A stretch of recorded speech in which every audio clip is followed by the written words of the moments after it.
Doctor Sunita Swami, assistant professor botany, LBS government college Kotputli. आज का हमारा टॉपिक है प्रोटोप्लास्ट कल्चर। यहाँ पिटूनिया के लीफ से प्रोटोप्लास्ट को अलग करके दिखाया गया है। और दूसरा एक प्लांट है पोमेटो, जिसके अंदर एरियल पार्ट पर टोमेटो लगे हुए हैं और जो उसका अंडरग्राउंड पार्ट है वहाँ पर पोटैटो लगे हुए हैं। यानी एक ही प्लांट के अंदर दो तरह की जो फ्रूट्स हैं या दो तरह की जो वेजिटेबल्स एक साथ लगी हुई हैं, जिन्हें प्रोटोप्लास्ट कल्चर के द्वारा प्रोड्यूस किया गया है। प्रोटोप्लास्ट क्या है? प्रोटोप्लास्ट एक ग्रीक टर्म है जिसे सबसे पहले हेंस्टीन ने दिया था, और वह स्ट्रक्चर है जिसके अंदर कोई भी कोशिका के अंदर सेल वॉल को हटा दिया जाए तो वो प्रोटोप्लास्ट कहलाता है। वैसे जो एनिमल सेल है वो प्रोटोप्लास्ट ही होती है। प्रोटोप्लास्ट को किस तरह से जनरेट किया जा सकता है कि कोई भी प्लांट सेल है, बैक्टीरियल सेल है या फंगल सेल है, उसमें से मैकेनिकल, केमिकल और एंजाइमेटिक मीन्स के थ्रू सेल वॉल को डिग्रेड किया जा सकता है और प्रोटोप्लास्ट को अलग किया जा सकता है। कौन कौन से स्टेप्स आते हैं प्रोटोप्लास्ट कल्चर के समय? Isolation of protoplast, fusion of protoplast, culture of protoplast, selection of somatic hybrid cells और रीजनरेशन ऑफ हाइब्रिड प्लांट्स। अब यहाँ दिखाया गया है कि प्रोटोप्लास्ट कल्चर करते समय सबसे पहले हमें क्या करना होता है। सबसे पहले कोई भी यंग प्लांट, उसकी लीफ को कट कर लिया जाता है और उसका सरफेस स्टेरिलाइजेशन कर दिया जाता है। सरफेस स्टेरिलाइजेशन के पश्चात जो लीफ हमने ली है उसकी जो लोअर एपिडर्मिस है उसको, उसकी जो पीलिंग है उसे हटा दिया जाता है, रिमूव कर दिया जाता है और उसके छोटे छोटे सेगमेंट अलग कर लिए जाते हैं। अब मेनली जो लीफ है वहाँ से जो प्रोटोप्लास्ट अलग करने के लिए टिश्यू काम में लिया जाता है वो होता है मेसोफिल टिश्यू। देन जो मेसोफिल टिश्यूज हैं उन्हें एक एंजाइम के सॉल्यूशन के अंदर ट्रांसफ़र कर दिया जाता है और उसके पश्चात इन सेल्स की जो सेल वॉल है उसे डाइजेस्ट करा दिया जाता है।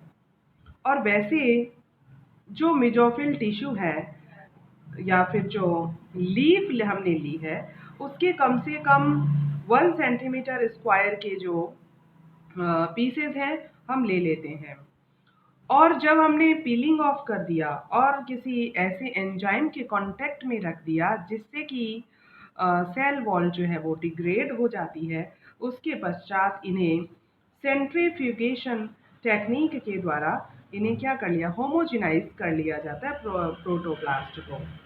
और देन जो कल्चर के लिए हम मेथड काम में लेंगे वो हो जाएगा बर्गमैन्स प्लेटिंग मेथड, और जो लिक्विड पोष पदार्थ है या फिर जो न्यूट्रिएंट मीडिया है उसकी एक शैलो जो लेयर है उसके अंदर, या फिर हम 50 से 100 माइक्रोलीटर की माइक्रो जो ड्रॉपलेट्स होती है उसके अंदर जब हम इनको कल्चर करा सकते हैं।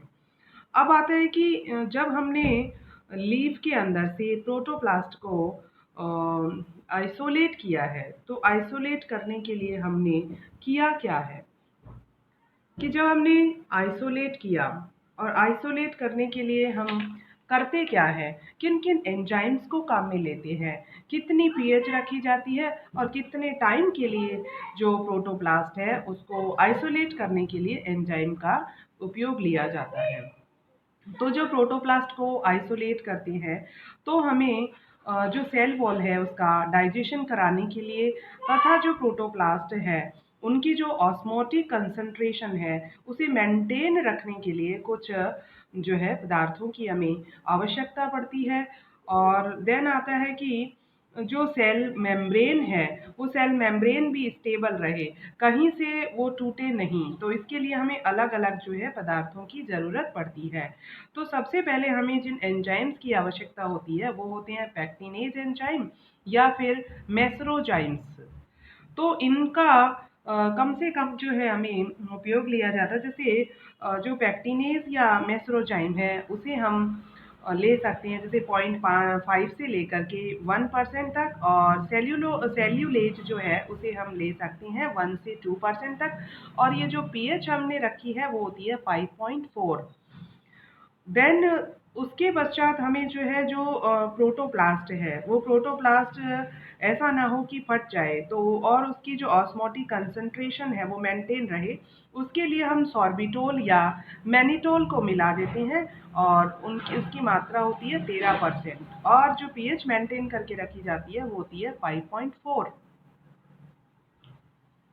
उसके बाद में जब हमने सेल्यूलेज से या और पैक्टिनेज से इनसे हमने ट्रीट करा लिया, उसके पश्चात हमें क्या करना होता है कि जो सेल वॉल है जो जो प्लाज्मा मेम्ब्रेन है वो स्टेबल रहे, इसके लिए हम 50 से 100 मिलीमोल पर लीटर कैल्शियम क्लोराइड भी सॉल्यूशन के साथ में मिला देते हैं, और इसे ओवरनाइट जो है 25 डिग्री सेंटीग्रेड पर हम क्या करते हैं, इंक्यूबेट कर देते हैं, और अब हमें जो है प्रोटोप्लास्ट मिल जाते हैं।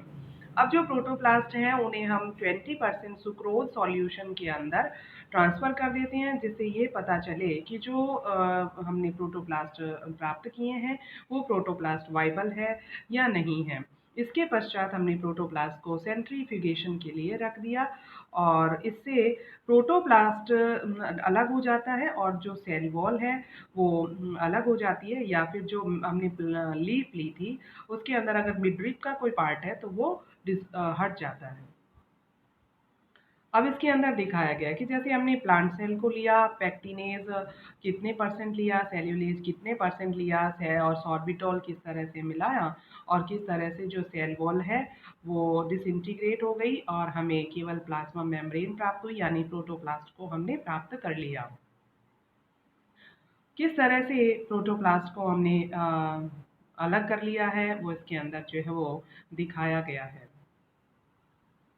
फ्यूजन और प्रोटोप्लास्ट, जब हमने अलग कर लिया प्रोटोप्लास्ट को, और हमें ऐसे प्रोटोप्लास्ट को हमने यूज में लिया, जैसे अलग अलग स्पीसीज के हमने प्रोटोप्लास्ट को अलग कराया है, तो अब हमें उन प्रोटोप्लास्ट को फ्यूज कराना होगा ताकि हमें जो डिजायर्ड करेक्टर वाला प्रोटोप्लास्ट चाहिए वो प्राप्त हो सके।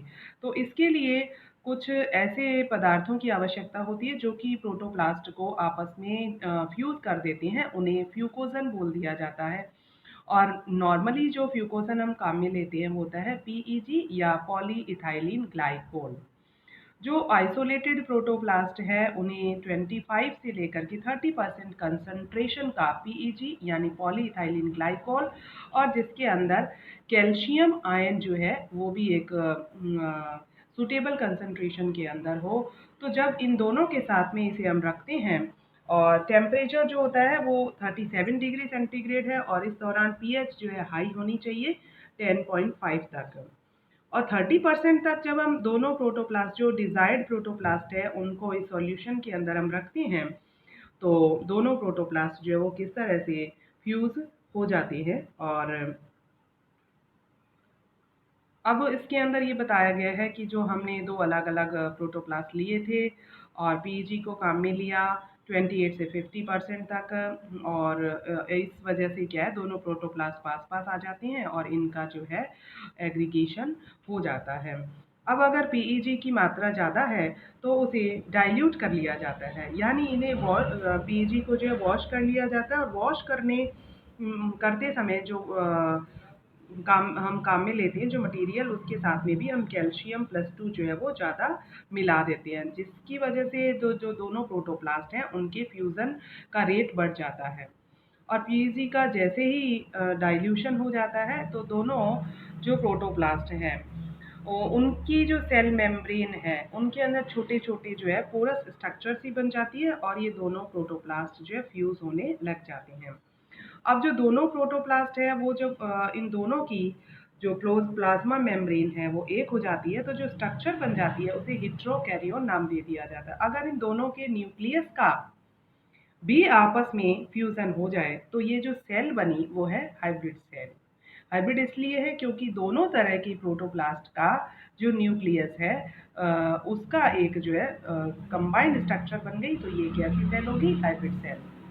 अब है कि हम प्रोटोप्लास्ट के फ्यूजन के लिए कौन कौन से मेथड्स काम में ले सकते हैं, कि जैसे हमने एक स्पीसीज का प्रोटोप्लास्ट लिया, दूसरी स्पीसीज का प्रोटोप्लास्ट लिया और उन्हें किसी एंजाइम के अंदर जो है वो सस्पेंड करके रखा हुआ है। जैसे हमने सबसे पहले पीईजी के द्वारा हमने इंडक्शन कराया, तो पीईजी की 28 से 50% जो है वो कंसंट्रेशन हम ले लेंगे, इसका जो मॉलिक्यूलर वेट है वो 15,000 है और 6,000 तक हो सकता है। इसके लिए हमने 15 टू 30 मिनट लेंगे प्रोटोप्लास्ट एग्रीग्रेशन के लिए, फिर वॉशिंग कर देंगे और पीएच 9 से लेकर के 10, तो इस कंडीशन में दोनों प्रोटोप्लास्ट फ्यूज हो सकते हैं।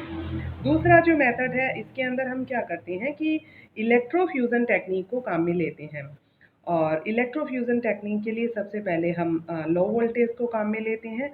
तो लो वोल्टेज को जैसे ही हम काम में लेते हैं तो इस वजह से जो दोनों प्रोटोप्लास्ट की जो मेम्ब्रेन है उसके अंदर छोटे छोटे छोटे जो है वो ट्रांजिएंट जो है इसके अंदर विक्षोभ जो है वो उत्पन्न हो जाते हैं। और फिर जो हम क्या करते हैं कि इन दोनों को आपस में फ्यूज कराने के लिए इलेक्ट्रोपोरेटर को काम में ले लेते हैं। और जब इलेक्ट्रोपोरेटर को हमने काम में ले लिया और इस वजह से प्रोटोप्लास्ट पास मास में आ जाते हैं, और फिर इन्हें क्या करते हैं हम माइक्रो मैनिपुलेटर की सहायता से दो इलेक्ट्रोड के बीच में ले आते हैं और देन इन प्रोटोप्लास्ट को हम फ्यूज कर लेते हैं। और एक ऐसा भी मेथड होता है जिसके अंदर कैल्शियम प्लस 2 की हाई कंसंट्रेशन से जब दोनों प्रोटोप्लास्ट को हम ट्रीट करते हैं, यानी कैल्शियम प्लस 2 का जो अमाउंट है वो 50 मिली मोल पर लीटर होना चाहिए, पीएच हाई होनी चाहिए 10.5 और टेम्परेचर 37 डिग्री सेंटीग्रेड हो सकती है। यह ट्रीटमेंट अगर हम 30 मिनट्स के लिए दें तो प्रोटोप्लास्ट आपस में फ्यूज हो सकते हैं। अब किस तरह से प्रोटोप्लास्ट फ्यूज हो गए हैं, उसके अंदर बडिंग होने लगी है, और उसके पश्चात कि अब जो दो हमने अलग अलग जो प्रोटोप्लास्ट लिए थे वो किस तरह से अपने आप को प्रेजेंट कर रहे हैं। अब ये फ्यूज्ड प्रोटोप्लास्ट है कि वो किस तरह से दिखाई दे रहा है, किस तरह से उसकी जो सेल्स बन गई है। Culture of the protoplast. Protoplast को हम कल्चर कराने के लिए क्या करते हैं? जो एमएस मीडियम है उसे हम कल्चर कराने के लिए काम में लेते हैं, और जो हम मेथड काम में लेंगे वो प्लेटिंग या माइक्रो ड्रॉप जो है एरे टेक्निक को काम में ले लिया जाता है। और प्रोटोप्लास्ट की वाइबिलिटी को चेक करने के लिए हम क्या करते हैं, फ्लोरोसिन डाई एसीटेट जो डाई है उसको हम काम में ले लेते हैं, यानी कल्चर कराने से पहले हम ये वाइबिलिटी टेस्ट कर लेते हैं। और इन कल्चर को हम क्या करते हैं, कॉन्टिन्यूस लाइट के अंदर इंक्यूबेट करके रखते हैं। 1000 से लेकर के 2000 लक्स का जो लाइट है उसे 25 डिग्री सेंटीग्रेड के लिए हम जब देते हैं तो प्रोटोप्लास्ट का कल्चर होना शुरू हो जाता है। और जो नेकेड मतलब जो प्रोटोप्लास्ट है उनके अंदर अब सेल वॉल का फॉर्मेशन होना शुरू हो सकता है, यानी सेल वॉल का जो फॉर्मेशन है वो 24 से 48 आवर्स के अंदर शुरू हो जाता है। और जो फर्स्ट डिवीजन है सेल्स का, यानी जो प्रोटोप्लास्ट है उनके अंदर जो डिवीजन होना शुरू होगा वो 2 से 7 डेज के कल्चर के पश्चात शुरू हो जाता है, कि किस तरह से जो प्रोटोप्लास्ट है उसके बाहर सेल वॉल का रीजनरेशन हो रहा है और किस तरह से फर्स्ट टाइम प्रोटोप्लास्ट के अंदर डिवीजन हो रहा है। Selection of somatic hybrid cells, कि जब हमने प्रोटोप्लास्ट का फ्यूजन करा लिया तो अब हमें ये देखना होता है कि सेल जो है जो प्रोटोप्लास्ट फ्यूजन के पश्चात जो हाइब्रिड बना है वो कैसा है। अब हमने जैसे प्रोटो एक स्पीसीज का प्रोटोप्लास्ट था, दूसरी स्पीसीज का प्रोटोप्लास्ट था, और फ्यूकोजन का जब हमने ट्रीटमेंट दिया तो हमें कितने प्रकार के प्रोटोप्लास्ट या हाइब्रिड जो है वो मिल सकते हैं, वो है फर्स्ट टाइम जैसे अनफ्यूज्ड प्रोटोप्लास्ट है कि जब हमने कल्चर कराया तो सबसे पहली बार हम ये देख सकते हैं कि ऐसे प्रोटोप्लास्ट भी है जो अनफ्यूज्ड हैं। फिर होमोकैरियन यानी एक ही तरह के न्यूक्लियस वाले प्रोटोप्लास्ट का भी कल्चर हो सकता है, लेकिन हमारे लिए जो डिज़ायर है वो ये है कि जो प्रोटोप्लास्ट है उसके अंदर दोनों स्पीसीज के न्यूक्लियस हो, तो वो होते हैं हेट्रोकैरियन और उसे हम अलग करा लेते हैं। अब रीजनरेशन ऑफ हाइब्रिड प्लांट्स कि हाइब्रिड प्लांट्स का रीजनरेशन हमारा जो है वो मेन उद्देश्य हो सकता है या मेन उद्देश्य ही होता है। अब कौन कौन से ऐसे प्लांट्स हैं जिनका हमने हाइब्रिडाइजेशन या फिर प्रोटोप्लास्ट फ्यूजन के द्वारा हमने उन्हें प्राप्त कर लिया है। सबसे पहले है कि सिमेट्रिक हाइब्रिड्स हैं। सिमेट्रिक हाइब्रिड है तो इसका मतलब ये होता है कि ऐसे हाइब्रिड्स होते हैं जिसके अंदर दोनों स्पीसीज के सोमेटिक क्रोमोसोम कंप्लीमेंट इसके अंदर प्रेजेंट हो सकते हैं। जैसे कुछ प्लांट्स हैं सोलेनम ट्यूबरोसम, लाइकोपर्सिकॉन एस्क्यूलेंटम, डेटुरा इनॉक्सिया और एट्रोपा बेलोडोना, इन दोनों के हाइब्रिड प्रोटोप्लास्ट के फ्यूजन से हमने सिमेट्रिक हाइब्रिड प्राप्त किया है। एरेप्टोप्सिस थैलाइना और ब्रेसिका कैम्पेस्टारिस, एट्रोपा बेलोडोना और निकोटियाना चाइनेंसिस। और असिमेट्रिक हाइब्रिड्स हैं।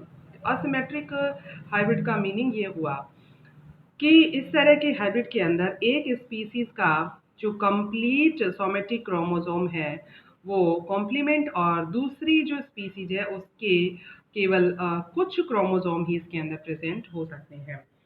जैसे डेकस कैरोटा और एगोपोडियम